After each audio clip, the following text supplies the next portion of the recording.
তুফান সিনেমার main villain Afran Nisho, পাশে একটা বড় কোয়েশ্চেন মার্ক আছে। কদিন ধরে আমরা দেখতে পাচ্ছি সোশ্যাল মিডিয়ায় এই বিষয়টা নিয়ে আলোচনা প্রচুর পরিমাণে হচ্ছে। আসলে প্রথম দিন থেকে এটা ভাবছিলাম যে চঞ্চল চৌধুরী এই সিনেমার মেন ভিলেন। আমরা বেশ এই ভাবনাটা নিয়েছিলাম। যখন চঞ্চল চৌধুরীর নামটা এলো, তিনি মেন ভিলেন হিসেবে কাজ করছেন, এটা আমাদের কাছে এলো। যখন টিজার চলে এলো, আমরা তার ডায়লগটা তাকে তিনি বলছেন, আমরা শুনতে পেলাম, তখন তো আমরা ভেবেই নিলাম যে তিনিই মেন ভিলেন।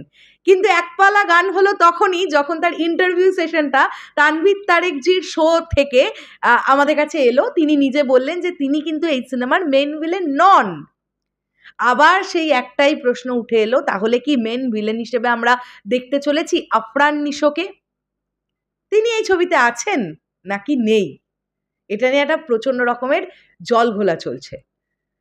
বন্ধুরা, টিজারে ব্যাক সাইড থেকে একজনকে দাঁড়িয়ে থাকতে দেখা গিয়েছিল এবং সেইখান থেকেই প্রশ্নটা উঠছে যে তাহলে কি আমরা সেখানে আফরান নিশোকে দাঁড়িয়ে থাকতে দেখতে পেয়েছিলাম? আবার একাংশ বলছে যে না, উনি আফরান নিশো নন, উনি শাকিব খান। শাকিব খানেরই শর্ট হেয়ার যে লুকটায় আমরা রিসেন্টলি তাকে দেখতে পেলাম, ওই লুকটাতে আমরা তাকে দাঁড়িয়ে থাকতে দেখতে পেয়েছি টিজারে। মেকার্সরা চাইছেন বেশ কিছু জিনিস আমাদের কাছ থেকে লুকিয়ে রাখতে, তারা হলে গিয়ে সারপ্রাইজ দেবেন।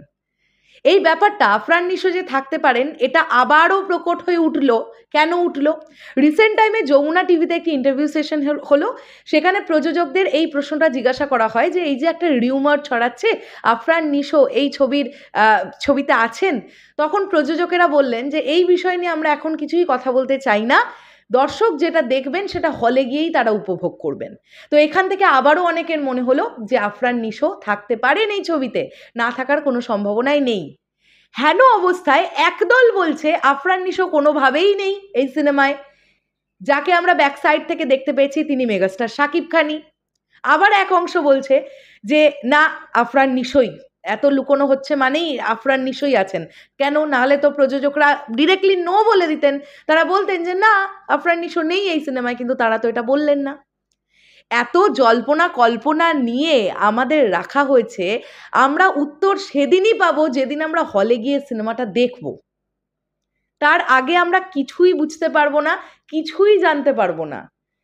যখন মেকার্সরা এটা চাইছেন যে আমাদের কাছ থেকে তারা লুকোবেন বিষয়টা, আমরা যাতে হলে গিয়েই চমক পাই, তাহলে আমরা সেটাই পাবো। আর যেটাই হোক, আফরান নিশো থাকুক বা নাই থাকুক, উনি থাকলেও আমাদের মেনে নিতে হবে, উনি না থাকলেও আমাদের মেনে নিতে হবে। কেননা আলটিমেটলি দর্শক মেগাস্টার শাকিব খানের নামে সিনেমাটা দেখতে যাবেন হলে, ম্যাক্সিমাম অডিয়েন্স। তো সেখানে মেগাস্টার শাকিব খান সর্বা এই সিনেমাতে, এটাও রিসেন্ট টাইমে চঞ্চল চৌধুরীজিই বলেছেন তানভীর তারেকজির ইন্টারভিউটাতে, যে পুরো ছবি জুড়ে শাকিব খান। তো এটা সব থেকে বড় পাওয়া হবে।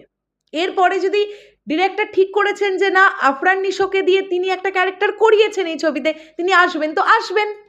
যদি তিনি মনে করেছেন যে না, আফরান নিশো তো এই ছবিতে নেই, তাহলে নেই। আমরা এটাকে নিয়ে আলোচনা করে কি করব?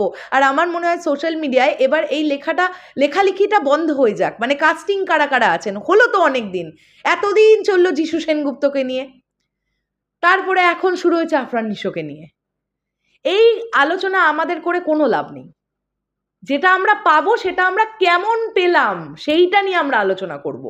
যে এই যে আমরা এত আশাটা দেখছি, আকাশচুম্বী আশা আমাদের, সেই আকাশচুম্বী আশাটা পূরণ হবে তো হলে গিয়ে, সেইটা আমাদের দেখার বিষয়। আর আমি বিশ্বাস রাখি সেই আশা, আমরা যতটা আশা করেছি তার থেকে বেশি আমরা কিছু পাবো। তোমাদের কি বক্তব্য এটাকে নিয়ে অবশ্যই কমেন্ট করে জানিও। দেখা হচ্ছে আবার খুব শিগগিরই। তাহলে এখনের জন্যে টাটা।